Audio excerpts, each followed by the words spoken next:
ইতিহাসের সাক্ষী। আজ আপনাদের নিয়ে যাব 1979 সালের 4 এপ্রিল, যেদিন পাকিস্তানের প্রথম গণতান্ত্রিকভাবে নির্বাচিত প্রধানমন্ত্রী জুলফিকার আলী ভুট্টোকে রাওয়ালপিন্ডির কারাগারে ফাঁসির দড়িতে ঝুলিয়েছিলেন দেশটির সেনা প্রশাসন। শুনব জেল প্রধানের মুখে মিস্টার ভুট্টোর জীবনের শেষ দিনগুলোর কথা।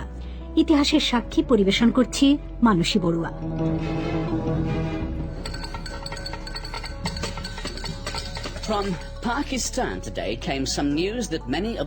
আজ পাকিস্তান থেকে যে খবর এসেছে সেটা বিশ্বের বহু নেতাই ঘটতে যাচ্ছে বলে জানতেন, কিন্তু আশা করছিলেন কখনোই ঘটবে না। সেটা হলো যে ব্যক্তি মাত্র 2 বছর আগেও পাকিস্তানের প্রধানমন্ত্রী ছিলেন, সেই জুলফিকার আলী ভুট্টোকে ফাঁসি দেওয়া হয়েছে।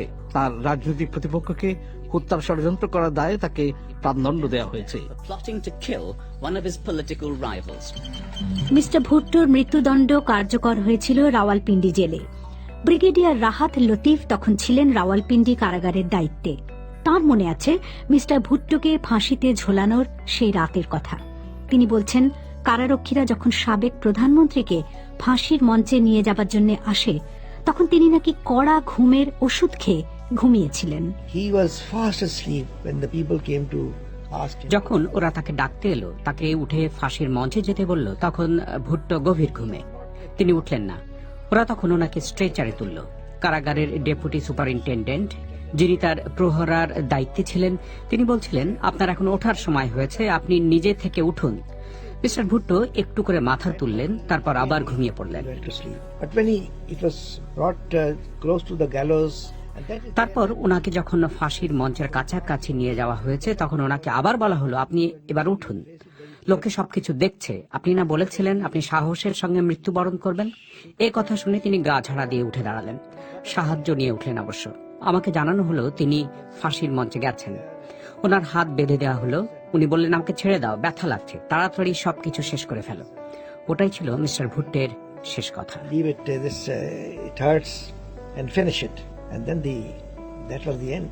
জুলফিকার আলী ভুট্টো ছিলেন পাকিস্তানের অন্যতম সবচেয়ে প্রভাবশালী রাজনীতিক, কিন্তু সামরিক বাহিনী 1977 সালে তাকে ক্ষমতা থেকে উৎখাত করে এবং তাকে বিচারের কাঠগড়ায় তোলে। তার বিরুদ্ধে আরেকজন রাজনীতিককে হত্যার ঘটনায় জড়িত থাকার অভিযোগ আনা হয়, যে অভিযোগ তিনি আগাগোড়া অস্বীকার করেছেন। কিন্তু বিচারে তাকে মৃত্যুদণ্ড দেওয়া হয়। তিনি কারাগারে বসেই তার সাজার বিরুদ্ধে আপিল করেন। মিস্টার ভুট্টোর জীবনের শেষ বছরের বেশিরভাগ সময় কেটেছিল রাওয়ালপিন্ডি জেলে। তাকে সব সংবাদপত্র দেওয়া হতো, তিনি নিয়মিত পড়তেন। তার খাবার আসতো বাইরে থেকে, খাবার পাঠাতো তার পরিবার। তবে চিকিৎসকরা প্রথমে তা পরীক্ষা করে তবে তাকে খেতে দিতেন। তিনি পড়তে খুবই ভালোবাসতেন, অনেক রাত অবধি জেগে পড়তেন।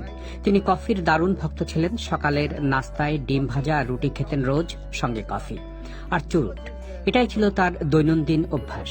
সেলের বাইরে বেরিয়ে বারান্দায় একটু হাঁটাহাঁটি করার অনুমতি ছিল তার। খানিক হেঁটে তিনি আবার সেলে ফিরে যেতেন ঘুমোতে।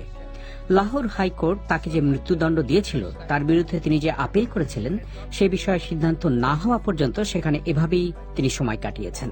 কিন্তু পাকিস্তান সুপ্রিম কোর্ট তার আবেদন খারিজ করে দেওয়ার পর এসব সুযোগ সুবিধা বন্ধ করে দেওয়া হয়। ব্রিগেডিয়ার রাহাত লতিফ বলছেন, এমনকি তার ফাঁসি কার্যকর হওয়ার আগের দিন পর্যন্ত মিস্টার ভুট্টো মনে হয়েছে নিশ্চিত ছিলেন যে তাকে ফাঁসির দড়িতে সত্যি সত্যি ঝোলানোর সাহস কারো হবে না।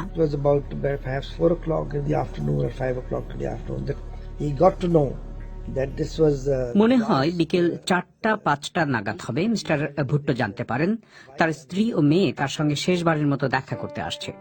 ওই দিনই ওনার ফাঁসি কার্যকর হবে এমন ব্যবস্থা করা হয়েছিল। বিকেলে পরিবারের সঙ্গে তিনি দেখা করবেন আর মধ্যরাতের পর তাকে ফাঁসি দেওয়া হবে, এটাই ঠিক করা হয়েছিল। যখন দুজনে একসঙ্গে তার সঙ্গে দেখা করতে এলেন, তখনই প্রথম তিনি বুঝতে পারলেন তার শেষ সময় উপস্থিত। সে সময় তিনি জেলের সুপারকে ডেকে জিজ্ঞেস করেন এবং সুপার তাকে বলেন, হ্যাঁ, এটাই শেষ দেখা। That's the time when he called the superintendent jail. The superintendent said, yes, this is the last. ভুট্টোর স্ত্রী নুসরাত আর মেয়ে বেনাজির মিস্টার ভুট্টোর সঙ্গে দেখা করার পর চঞ্চল হয়ে উঠেছিলেন। ব্রিগেডিয়ার রাহাত লতিফ বলছেন, এরপর তারা মিস্টার ভুট্টোর জীবন বাঁচানোর জন্য শেষ ব্যর্থ চেষ্টা করেন। When the time was over, they were crying and they said, we are not going to leave the premises. সাক্ষাতের সময় শেষ হয়ে যাওয়ার পর তারা কাঁদছিলেন। তারা বললেন প্রেসিডেন্ট জিয়াউল হকের সঙ্গে দেখা না হওয়া পর্যন্ত তারা কারাগার চত্বর থেকে বেরোবেন না। আমি তখন প্রেসিডেন্টের প্রধান স্টাফ অফিসারের সাথে কথা বললাম। উনি বললেন ওদের যা কিছু বলার আছে তা যেন ওরা লিখে জানান। ওরা লিখলেন। চিঠিটা লিখলেন তার স্ত্রী নুসরাত ভুট্টো। খুবই খুবই হৃদয় বিদারক চিঠি। তিনি লিখেছিলেন, ভুট্টো রাজনীতি ছেড়ে দেবেন, আমরা রাজনীতির সাথে পাশে থাকবো না, দেশ ছেড়ে চলে যাব। ওই চিঠির পর কি হলো আমরা তার কিছুই জানতে পারিনি। Letter, we never received anything after that. ওই চিঠিতে কোনো কাজই হয়নি। ব্রিগেডিয়ার লতিফ বলছেন, সাধারণত ফাঁসি কার্যকর হয় যে সময় তার 3 ঘন্টা আগে দিবাগত রাত 2টোয় জুলফিকার আলী ভুট্টোকে ফাঁসিতে ঝোলানো হয়। এরপর তার মৃতদেহ দাফনের জন্য প্রস্তুত করতে নিয়ে যাওয়া হয়। It was given bath, it was put in box. তার মৃতদেহ গোসল করানো হলো, কফিনে ভরা হলো। আমাদের খুব ভয় ছিল সে সময় যদি জানাজানি হয়ে যায় যে মিস্টার ভুট্টোকে ফাঁসি দেওয়া হয়েছে, তাহলে তার মৃতদেহ সেখান থেকে বের করে নেওয়ার চেষ্টা হবে, জনতা কারাগারের ওপর চড়াও হবে, তখন একটা চরম বিশৃঙ্খলা সৃষ্টি হবে। কিন্তু আমাদের আগে ভাগেই পরিকল্পনা ছিল, খুব ভালোভাবে পরিকল্পনা করা হয়েছিল যাতে খবর কোনোভাবেই বাইরে না যায়। We had already planned it very well that we will not make a show of it. Mister ভুট্টোর মৃতদেহ যথাসম্ভব গোপনে তার পৈতৃক গ্রামে কবর দেবার ব্যাপারটা ব্রিগেডিয়ার লতিফকে এরপর নিশ্চিত করতে হয়েছিল। The body was taken in a military truck, small truck. তার মৃতদেহ সেনাবাহিনীর একটা ছোট্ট ট্রাকে তুললাম। আমি এবং বেসামরিক প্রশাসনের 2 কর্মকর্তা চললাম একটা জিপে ওই ট্রাকের পেছন পেছনে। ওইভাবে আমরা রাতেই বিমানবন্দরের দিকে যাত্রা After করলাম। midnight to the airport. The hanging of Zulfikar Ali Bhutto and the removal of his body from this prison. Zulfikar Ali ভুট্টোর ফাঁসি এবং ওই কারাগার থেকে তার মৃতদেহ সরিয়ে নেওয়ার কাজটা করা হয়েছে খুবই গোপনে, এবং ফাঁসির খবর চেপে রাখার অনেক চেষ্টা করা হয়েছে। তার মৃত্যুদণ্ড কার্যকর করার বেশ কয়েক ঘন্টা পর্যন্ত এমনকি জেল গেটের বাইরে পাহারায় থাকা পুলিশরাও জানতে পারেনি যে মিস্টার ভুট্টোর ফাঁসি কার্যকর হয়ে গিয়েছে। Even the police on guard outside were told. পাকিস্তানিরা খবরটা জানতে পারে বেশ কয়েক ঘন্টা পর। স্থানীয় একটি সংবাদপত্র যখন খবরটি প্রকাশ করে। It's a very bad day for Pakistan. পাকিস্তানের জন্য এটা দুঃসংবাদ। অনেকে হয়তো বলবে ঘটনাটার এখানেই শেষ, কিন্তু আমি বলবো এটা নতুন একটা যুগের শুরু। খুবই দুঃখজনক। তিনি খুবই বড় নেতা ছিলেন। উনি চিরদিন বেঁচে থাকবেন। মিস্টার ভুট্টো একজন মহান ব্যক্তি ছিলেন। পেছনের দিকে তাকিয়ে ব্রিগেডিয়ার রাহাত লতিফও মিস্টার ভুট্টোর প্রশংসাই করলেন। Mr. Bhutto was an exceptional person, there is no doubt about that. Mister Bhutto নিঃসন্দেহে একজন অসাধারণ মানুষ ছিলেন। তিনি চেয়েছিলেন সুপ্রিম কোর্টে তার নিজ মুখে তিনি তার পক্ষ সমর্থন করবেন। কাজেই তাকে আমাদের সুপ্রিম কোর্টে নিয়ে যেতে হয়েছিল। তিনি সুন্দর একটা নেকটাই আর কোট পরে সুপ্রিম কোর্টে গেলেন। তাকে বেশ চাঙ্গা আর সুদর্শন লাগছিল, কিন্তু তাকে খুব চুপচাপ দেখাচ্ছিল। তিনি হতাশ আর বিমর্ষ ছিলেন, কিন্তু তার চলাফেরা বা কথাবার্তায় সেটা তিনি বুঝতে দেননি। তার মুখে হতাশ ভাব দেখা যায়নি। But he never showed his depression on the face. কিন্তু ব্রিগেডিয়ার লতিফ পাকিস্তানের প্রথম গণতান্ত্রিকভাবে নির্বাচিত প্রধানমন্ত্রীর মৃত্যুর ব্যাপারে তার নিজের ভূমিকা নিয়ে কোনো অজুহাত দেবার চেষ্টা করেননি। It did not affect me from the point of view that this is a duty which is given. আমার উপর এর তেমন কোনো প্রভাব পড়েনি, কারণ আমাকে একটা দায়িত্ব দেয়া হয়েছিল, সেই দায়িত্ব আমি পালন করেছি। যেভাবে আমার অন্য দায়িত্ব আমি পালন করেছি, যেভাবে আমার দেওয়া নির্দেশ পালন করেছে আমার অধীনস্থ সৈন্যরা।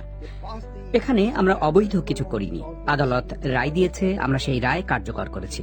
তবে হ্যাঁ, বহুবার এটা আমার মনে হয়েছে, এটা কি হতে পারে যে ব্যক্তি দেশের প্রধানমন্ত্রী ছিলেন, জনগণের প্রিয় নেতা ছিলেন, তাকে ফাঁসি দেয়া হচ্ছে। That can this happen?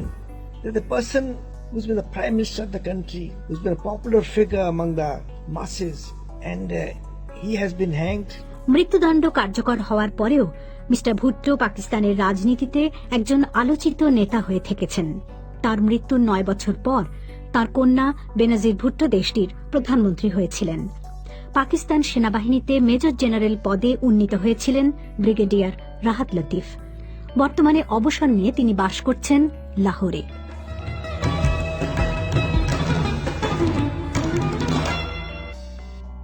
পরবর্তী নিউজটি পেতে অবশ্যই আমাদের চ্যানেলটিতে সাবস্ক্রাইব করুন। যদি নিউজটি ভালো লেগে থাকে লাইক, কমেন্ট এবং শেয়ার দিতে ভুলবেন না।